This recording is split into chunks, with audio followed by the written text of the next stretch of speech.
اور دوسرے لوگوں کے سانہ بشانہ چلنا چاہتے ہیں تو ہمیں تعلیم کے میدان میں آگے بڑھنا پڑے گا. اور تعلیم حاصل کرنے کے لیے کوئی نہ کوئی میڈیم ہوا کرتا ہے. آپ تعلیم حاصل کریں گے تو یا تو اردو میڈیم سے حاصل کریں گے, یا ہندی میڈیم سے حاصل کریں گے, یا انگریزی میڈیم سے حاصل کریں گے. کسی بھی ایک زبان کا آپ کو اچھی طریقے سے آنا لازم اور ضروری ہے. اور خاص طور سے اگر انگریزی زبان کسی کو بہت اچھی آتی ہے تو کامیاب و کامران ہے. اس لیے کہ آج پوری دنیا میں جتنے بڑے بڑے دماغ ہیں جن کی سوچ اور فکر بہت اونچی ہے, وہ الگ بات ہے کہ کیا ہے وہ باطل کی محنت کر رہے ہیں. تمام بڑے بڑے دماغ جو ہیں یہ سب انگریزی دماغ میں کام کرنے والے ہیں, انگریزی زبان میں یہ کام کرتے ہیں. تو ہمیں اپنے آپ کو انگریزی زبان کے زیور سے آراستہ کرنا پڑے گا. اور یہاں پر ایک بات یہ بھی بتا دوں, زبان سیکھنے کے لیے بہت اعلیٰ ذہن کا ہونا ضروری نہیں ہے. اگر آپ میتھ سے پڑھ رہے ہیں, حساب پڑھ رہے ہیں, سائنس سے پڑھ رہے ہیں, فزکس سے پڑھ رہے ہیں, تو آپ کا یہ دماغ بہت اعلیٰ قسم کا ہونا چاہیے, جب جا کر آپ لوگوں کا مقابلہ کر سکتے ہیں. مگر زبان سیکھنے کے لیے بہت اعلیٰ دماغ کی ضرورت نہیں ہے. بس آپ کے اندر شوق ہونا چاہیے, جذبہ ہونا چاہیے, آپ وہ زبان سیکھ جائیں گے. آپ دیکھیے کہ پاگل ہوتا ہے زبان بولتا ہے کہ نہیں بولتا ہے, پاگل بھی بولتا ہے, دیوانہ بھی بولتا ہے, مجنون بھی بولتا ہے. تو زبان سیکھنے کے لیے بنیادی بات آپ لوگ اپنے ذہن کے اندر رکھ لیجئے کہ ہر طالب علم ہر زبان کے اندر مہارت پیدا کر سکتا ہے, مگر شرط یہ ہے کہ اس کو اس زبان کے اندر کیا ہو, شوق ہو سیکھنے کا. تو آپ لوگ انگریزی زبان کو سیکھیے. ابھی تو یہ بالکل آپ کا ابتدائی مرحلہ ہے. انشاءاللہ آپ دھیرے دھیرے کیا ہے آگے بڑھیں گے اور بہت ترقی کریں گے. اور خاص طور سے ہمارے مسلمان جو طلبہ ہوتے ہیں, فطری طور پر اللہ تبارک و تعالیٰ ان کا دماغ بہت مضبوط, بہت اچھا بناتے ہیں. وجہ کیا ہے, اس زبان کے ذریعے اللہ تعالیٰ کا نام لیا جاتا ہے, قرآن پڑھا جاتا ہے, آخرت کے بارے میں سوچا جاتا ہے. بس ضرورت کیا ہے, تھوڑی سی محنت کرنے کی. تو زبان کے تعلق سے پہلی بات میں نے بتائی, بہت اہم بات آپ کو بتا رہا ہوں کہ زبان سیکھنے کے لیے بہت اعلیٰ ذہن نہیں ہونا چاہیے, بس آپ کے اندر شوق ہونا چاہیے. اور دوسری چیز, کسی ایک زبان کے اندر آپ کو مہارت ہونا چاہیے. اگر آپ اردو اچھی جانتے ہیں تو دنیا کی ہر زبان سیکھ سکتے ہیں. ایک زبان آدمی کو اچھی آنی چاہیے, پھر وہ ہر زبان سیکھنا چاہے تو تھوڑے دن میں سیکھ سکتا ہے. تو یہاں پر ان لوگوں نے جو پودا لگایا ہے, اب الحمدللہ میں اس کو پیدا نہیں کہوں گا, ایک درخت کہوں گا. انہوں نے جو مختصر سی رویداد میرے سامنے پیش کی ہے, شاید تین بتانا, 3 بیچے چل رہے ہیں, بہت بڑی بات ہے. پورا معروف کے اندر کیا ہے, الحمدللہ کیا ہے, بہت سارے علماء کرام تھے, بہت نام تھا. مگر آپ اب زمینی سطح پر آئیں گے تو اب صرف نام سے کوئی کام نہیں بننے والا ہے. میں کہوں کہ پدرم سلطان بود, میرے ابا بادشاہ تھے, تو اس سے کچھ ہونے والا ہے؟ دنیا یہ پوچھے گی کہ آپ کیا ہیں. اگر میں کہوں کہ مولانا امانت اللہ صاحب رحمۃ اللہ علیہ بہت اچھا پڑھاتے تھے, تو لوگ پوچھیں گے آپ کیسا پڑھاتے ہیں. آپ یقین مانیے, اگر کوئی مجھ سے پوچھتا ہے کہ مولانا امانت اللہ صاحب رحمۃ اللہ علیہ ہدایت اللہ وہ کیسے پڑھاتے تھے, تو میں ڈنکے کی چوٹ پر کہتا ہوں کہ آئیے میرے درس میں بیٹھیے, میں بتاتا ہوں کیسے پڑھاتے تھے. جیسے میں پڑھاتا ہوں ویسے ہی مولانا امانت اللہ صاحب پڑھاتے تھے. مولانا امانت اللہ صاحب رحمۃ اللہ علیہ جب ہم لوگوں کو پڑھاتے تھے تو ایک جنونی کیفیت آ رہی تھی.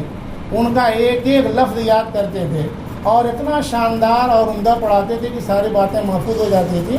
یہی مدرسہ شاعت العلوم جو پارا پر ہے, مولانا امانت اللہ صاحب رحمۃ اللہ علیہ کو آپ لوگ جانتے ہوں گے یا نہیں جانے ہوتے ہوں گے, تو گھر جا کے اپنے والد صاحب سے, اپنے بھائی لوگوں سے پوچھیے گا, پورا معروف کا ایک ایک فرد ان کو جانتا ہے.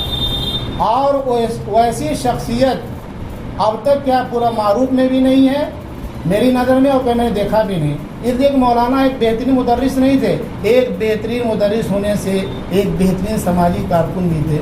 لوگوں کے گھروں میں جو لڑائی جھگڑے ہوتے تھے اس کو بھی حل کیا کرتے تھے. جب بابری مسجد شہید ہوئی تھی تو یہاں پر بھی جو ہے کرفیو نافذ ہونے والا تھا. ہمارے والد صاحب مولانا امانت اللہ صاحب رحمۃ اللہ علیہ بہت سارے لوگ گئے, تو تھانے دار نے کہا کہ میں یہاں پہ کرفیو نافذ کروں گا.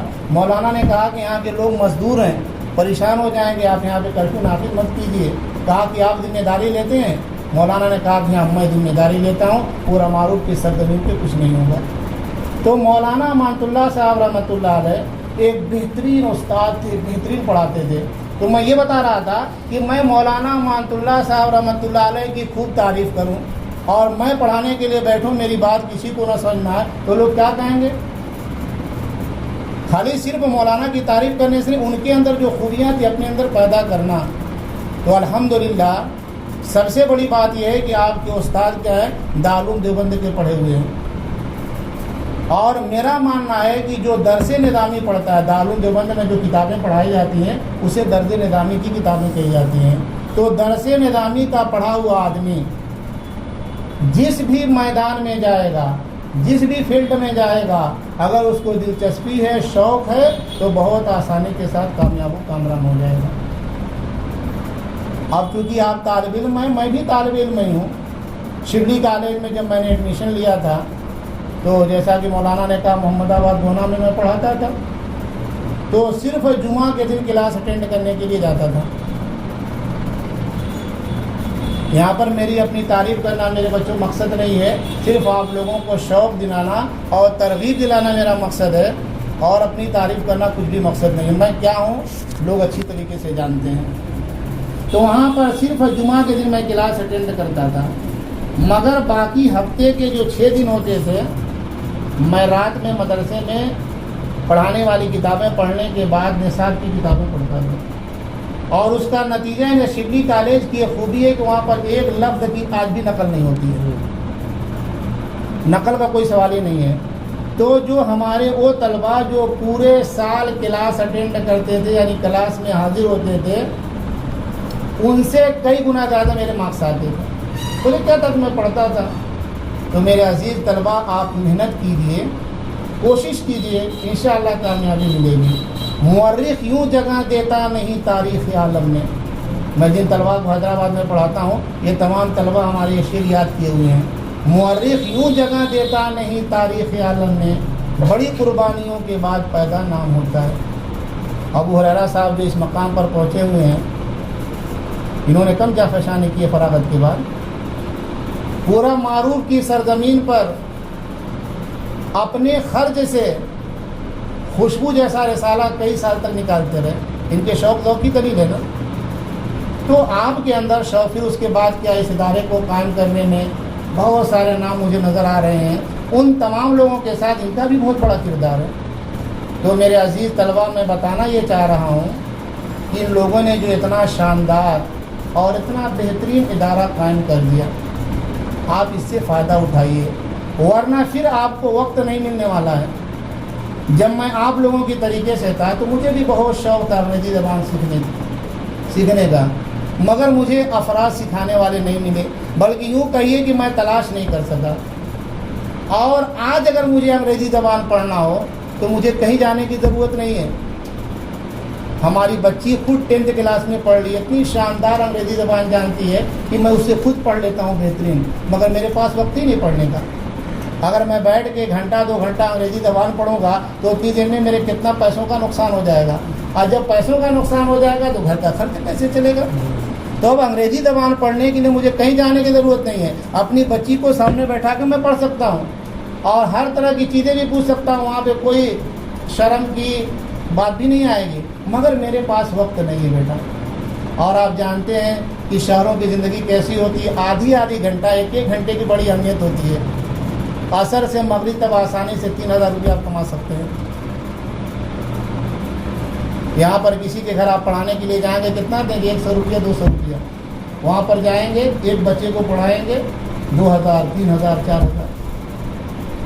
میں یہ بتایا نہ ہوں کہ ابھی یہ ساری کہانی سنانے کا مقصد میرا یہ ہے کہ آپ کے پاس وقت ہے. میرے عزیز طلباء، آپ اس وقت کی قدر کیجیے اور انگریزی زبان کے زیور سے آراستہ ہو جائیے اور دنیا والوں کی آنکھوں میں آنکھیں ڈال کر بات کیجیے. مولانا اگر آپ لوگوں کی بیسک انگریزی زبان اگر مضبوط کر دیے نا تو بہت دن تک مولانا کی بھی آپ لوگوں کو ضرورت نہیں رہے گی. اب تو یوٹیوب پر اتنی شاندار کیا ہے انگریزی زبان پڑھانے والے کہ آپ شوق سے پڑھیں گے. اس وقت میں دعا کیجئے، ڈگری کالج میں اسسٹنٹ پروفیسر کی میں تیاری کر رہا ہوں. انٹر کالج میں جو GIC کا امتحان ہوتا ہے تو ان دونوں کورسوں کی کوچنگ الہ آباد میں کرائی جاتی ہے. اب بہت مہنگی فیس تھی. ایک ایک مہینے کی 5-5 6-6 ہزار روپیہ. مگر لاک ڈاؤن کی وجہ سے ان لوگوں نے پوری کلاسز آن لائن کر دیا ہے اور پورے کورس کی فیس 1500 روپیہ کر دی کیونکہ ان کو اپنے انسٹیٹیوٹ کا خرچ چلانا ہے نا. اب بہت شاندار پڑھاتے ہیں وہ لوگ، اتہاس پڑھاتے ہیں، تاریخ پڑھاتے ہیں، جغرافیہ پڑھاتے ہیں.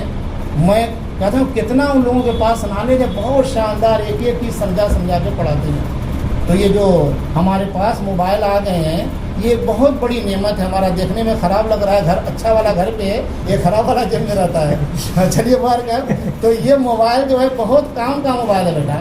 اس میں بہت اچھی چیزیں، کہیں بھی کوئی ڈاؤٹ آ جائے. ٹیلی گرام اگر آپ کو جوائن کرنا ہے تو ہریرا صاحب سے پوچھنے کی ضرورت نہیں ہے. آپ لکھیے کہ ٹیلی گرام کیسے جوائن کریں، اردو میں لکھیے، آپ کو پورا بتائے گا ایک ایک چیز. آپ بھول جائیں تو دوبارہ اس کو دیکھ لیجیے. تو یہ ساری چیزیں جو ہیں، چاہے ٹیلی گرام ہو چاہے یوٹیوب ہو، یہ سب کے سب انگریزی زبان میں کام کر رہے ہیں. تو میرے عزیز طلبہ، آپ لوگ محنت سے انگریزی زبان پڑھیے، انشاءاللہ کامیابی آپ کا قدم چومیں گی. اور آپ لوگوں کے تعلق سے میں کچھ اور مشورہ یہاں کے ذمہ داروں کو دینے والا ہوں. ان کو بتاؤں گا کہ ان بچوں کو کیا کریے، عصری اداروں سے جوڑیے. جیسے ان کو ہائی اسکول کرائیے، انٹرمیڈیٹ کرائیے، اور نیتا وغیرہ مت بنائیے، IAS PCS ادھیکاری بنائیے. مثال کے طور پر اگر آپ مئو کے DM بن جائیں گے پڑھ لکھ کے تو پورا ضلع آرام سے رہے گا. اور نیتا بن جائیں گے تو کبھی اس پارٹی میں جائیں گے، کبھی اس پارٹی میں جائیں گے، کبھی ان کی گائیں گے، کبھی ان کی تعریف کریں گے، پھر انہیں کی برائی کرنے لگیں گے. تو پہلی فرصت میں آپ لوگ انگریزی زبان کو اچھی طریقے سے حاصل کر لیجیے اور کہیے اس ادارے کے لوگوں سے کہ ہم لوگ بیسک سیکھ لیے، اب اوپر کی ہمیں آپ کو سکھائیے. اگر میری ان باتوں کے اوپر آپ عمل کریں گے تو انشاءاللہ ضرور آپ کامیاب ہوں گے بیٹا. مگر یاد رکھیے کامیابی ایک دن میں نہیں ملتی ہے، لگاتار جہد مسلسل آپ کیجیے، مسلسل لگاتار. اور یہ بھی حدیث کے اندر بھی ہے، خیر العمل ما دیم علیہ، بہترین کام ہوتا ہے جو ہمیشہ کیا جائے. تو آپ کیا اپنا ایک ٹارگیٹ بنا لیجیے کہ ہم کو انگریزی زبان اتنی سیکھ لینا ہے کہ ہم انگریزی میں آرٹیکل مضمون لکھ سکیں. ابھی تو آپ مان لیجیے اگر ABCD پڑھ رہے ہیں، مگر ابھی سے فیصلہ کیجیے. غیر قوموں کے بچوں کو پہلے ہی بتا دیا جاتا ہے، نرسری میں جاتے ہیں اسے بچوں کے ذہن میں ڈال دیا جاتا ہے آپ کو ڈاکٹر بننا ہے، آپ کو انجینئر بننا ہے، آپ کو پائلٹ بننا ہے. اور ہمارے بچے کیا ہے، انٹرمیڈیٹ کرتے تھے، کچھ بھی پتہ نہیں. ابھی کل ہی میں بہادر گنج گیا تھا، ایک بچہ انٹرمیڈیٹ میں پڑھ رہا، پوچھے کہ آپ کو کیا کرنا ہے مستقبل میں، کہا کہ ابھی فیصلہ نہیں، بعد میں فیصلہ کریں گے. انٹرمیڈیٹ تک پڑھنے کے بعد بھی. تو آپ اپنے دماغ کے اندر یہ بات ڈال دیجیے کہ ہم کو کیا انگریزی زبان اتنا سیکھ لینا ہے کہ انگریزی زبان میں ہم مضمون لکھ سکیں، نیوز پیپر اخبار پڑھ سکیں، اتنا تو کم سے کم آپ کو انگریزی زبان میں تقریر کر سکیں. جیسے میں اردو میں اپنے خیالات کا اظہار کر رہا ہوں، آپ انگریزی زبان میں اپنے خیالات کو اظہار کر سکیں. آپ کا ٹارگیٹ ہونا چاہیے اور اس کے لیے لگاتار محنت کیجیے. مسلسل کاوشوں سے ہی سنور جاتی ہیں تقدیریں. لگاتار جو آدمی محنت کرتا ہے وہی کامیاب ہوتا ہے. مسلسل کاوشوں سے ہی سنور جاتی ہیں تقدیریں، جو تھک کر بیٹھ جاتے ہیں وہ منزل پا نہیں سکتے. اور ایک شعر اور سن لیجیے، علامہ اقبال کا ایک مصرع سناتا ہوں میں آپ لوگوں کو. قدرت بھی مدد کرتی ہے جب کوشش انسان ہوتی ہے. انسان جب کوشش کرتا ہے تب اللہ تعالیٰ کی مدد ہوتی ہے. پہلا مصرع ہے، تدبیر کے دستے ذرے سے تقدیر درخشاں ہوتی ہے، قدرت بھی مدد کرتی ہے جب کوشش انسان ہوتی ہے. آدمی تدبیر کرے. آپ صلی اللہ علیہ وسلم کو جب جنگ بدر میں لڑائی کرنے آپ تدبیر نہیں کیے تھے، باضابطہ آپ کیا جگہ کا انتخاب کیا تھے، فوجوں کو اکٹھا کیے تھے، ورنہ آپ مسجد نبی میں بیٹھ کے دعا کر سکتے تھے. مگر نہیں، ہمیں کیا کرنا ہے، عمل کرنا ہے. تدبیر کے دستے ذرے سے تقدیر درخشاں ہوتی ہے، قدرت بھی مدد کرتی ہے جب کوشش انسان ہوتی ہے. آپ کوشش کیجئے، اللہ تعالیٰ یقیناً آپ کو کامیاب و کامران کریں گے. میرے عزیز طلبہ، باتیں بہت ہیں، میں آپ سے بہت گفتگو کرنا چاہ رہا ہوں، مگر کیا بار بار میں اپنا موبائل دیکھ رہا ہوں کہ ٹائم زیادہ تو نہیں ہو رہا ہے. تو باہر کا ہے بہت زیادہ وہ پیشہ ور لوگ کیا کرتے ہیں، لمبی لمبی تقریریں کرتے ہیں. یہ مختصر باتیں میں نے آپ لوگوں کے سامنے عرض کی ہے، اس امید کے ساتھ کہ اگر اتنے طلبہ انگریزی زبان سے آراستہ ہو جائے تو پورا معروف کے اندر انقلاب آ جائے گا. سر سید احمد خان کتنے لوگوں کا نام تھا؟ 20 لوگوں کا. ایک آدمی تھے سر سید احمد خان، کتنا انقلاب لائے. مولانا محمد قاسم نانوتوی ایک آدمی تھے. تو ایک آدمی اتنا بڑا انقلاب لاتا ہے تو اتنے آدمی زیور تعلیم سے جب آراستہ ہو کر نکلیں گے پورا معروف کے سڑکوں پر اور وہ جو بلائیں سے پورا معروف جو روڈ آتا ہے اس روڈ پر جب نکلیں گے تو کیا انقلاب آئے گا؟ اگر آپ چاہتے ہیں کہ کوئی آدمی پورے معروف کو نہ بھولے تو بلائیں سے کیا کریے پورا معروف لا لیجیے، وہ کبھی پورے معروف کو نہیں بھولے گا۔ اتنی بیٹا تکلیف ہوئی، جو لوگ برابر چلتے ہیں ان کو عادت ہو گئی ہے، پرسوں میں یار بے انتہا تکلیف ہوئی آنے میں، کتنا خراب ہے۔ تو باہر کر کیا کریں گے، وہ گھر کی باتیں ہیں۔ تو میں یہاں پہ بتانا یہ چاہ رہا ہوں کہ بیٹا آپ لوگ کیا کیجئے، اپنے آپ کو زیور تعلیم سے آراستہ کر لیجئے، اللہ آپ کو کامیاب و کامران کرے گا۔ تو اب میں انہی چند باتوں پر اپنی بات کو ختم کرتا ہوں اور دعا کرتا ہوں کہ اللہ تعالیٰ آپ لوگوں کو اور آپ کے استاد کو، آپ کے سرپرستوں کو اور مجھے بھی خوب خوب ترقیات سے نوازے، آمین۔ جزاک اللہ۔